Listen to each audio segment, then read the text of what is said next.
ፓራሳይት በውስጣችን እንዳለብን የሚያሳዩ ምልክቶችና የህመም ስሜቶች። ፓራሳይት ወይም ጽጋኛ ተውሳክ ማለት በሌላ ህይወት ባለው አካል ውስጥ ወይም በእሱ ላይ ተጣብቀው የሚኖሩ ፍጥረታት ናቸው። ፓራሳይቶች ከሚኖሩበት ፍጡር ወይም ሆስት አካል ላይ ምግብ የሚመገቡ ሲሆን በአብዛኛው ጉዳት ያደርሳሉ። እነዚህ ፓራሳይቶች በተበከለ ምግብ፣ ውሃ፣ አፈር ወይንም በነፍሳት ንክሻ አማካኝነት ወደ ሰውነታችን ሊገቡ ይችላሉ። ብዙ ሰዎች ምልክቶቹ ከሌሎች የጤና እክሎች ጋር ስለሚመሳሰሉ ፓራሳይት በሰውነታችን ውስጥ እንዳለ ላያውቁ ይችላሉ። ስለዚህ በሰውነታችን ውስጥ ፓራሳይት መኖሩን ሊያመለክቱ የሚችሉትን ዋና ዋና ምልክቶችና የጤና ለውጦች እንመልከት። ዋና ዋና ምልክቶችና የጤና ለውጦች። ፓራሳይቶች በሰውነታችን ውስጥ ሊኖሩ እንደሚችሉ የሚያሳዩ የተለመዱ ምልክቶች የሚከተሉት ናቸው። 1. የምግብ መፈጨት ችግሮች፣ ተደጋጋሚ ተቅማጥ፣ የሆድ ድርቀት፣ ጋዝ፣ የሆድ መነፋት ወይም የሆድ ህመም ካለብን በአንጀታችን ውስጥ ፓራሳይቶች ሊኖሩ እንደሚችሉ ያመለክታል። 2. ምክንያቱ ያልታወቀ ድካም፣ ፓራሳይቶች ከሰውነታችን ንጥረ ምግቦችን ስለሚወስዱ የድካም ስሜት፣ የሰውነት መዛል እንዲሰማን እንዲሁም ኃይልና ጉልበት እንዲያጥረን ያደርጋሉ። 3.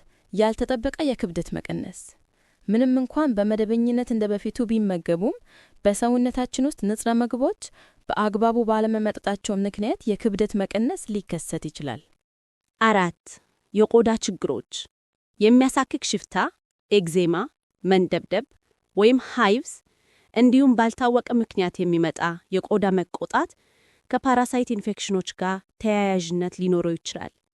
ቆዳ የውስጣዊ ጤናችን ነጸብራቅ ነው።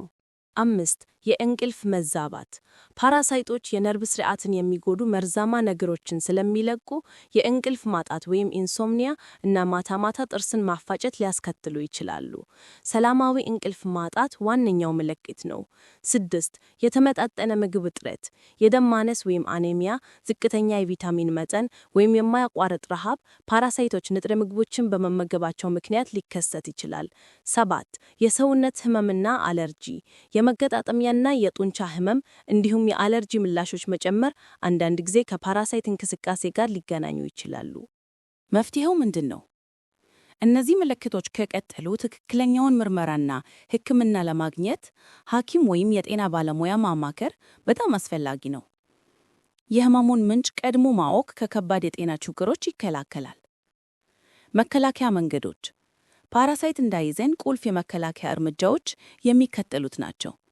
ንጽህናን መጠበቅ፣ እጅን አዘውትሮ መታጠብ፣ ምግብን በሚገባ አብስሎ መመገብ እና ንጹህ ውሃ መጠጣት። በቂ መረጃ ማግኘትና የመከላከያ እርምጃዎችን መውሰድ እኛንና ቤተሰባችንን ከፓራሳይቶች ከሚመጡ ስውር አደጋዎች ለመጠበቅ ይረዳል። ይህን መረጃ ለወዳጅ ዘመዱ በማጋራት የጤና ግንዛቤን ያሳድጉ። ይህን ጠቃሚ መረጃ ለሌሎችም እንዲደርስ ላይክ፣ ሼር እና ኮሜንት ማድረግዎን አይርሱ። ለበለጠ የጤና መረጃ ኢትዮ ጤና የፌስቡክ ገጹን ፎሎ ያድርጉ። ጤና ይስጥልን።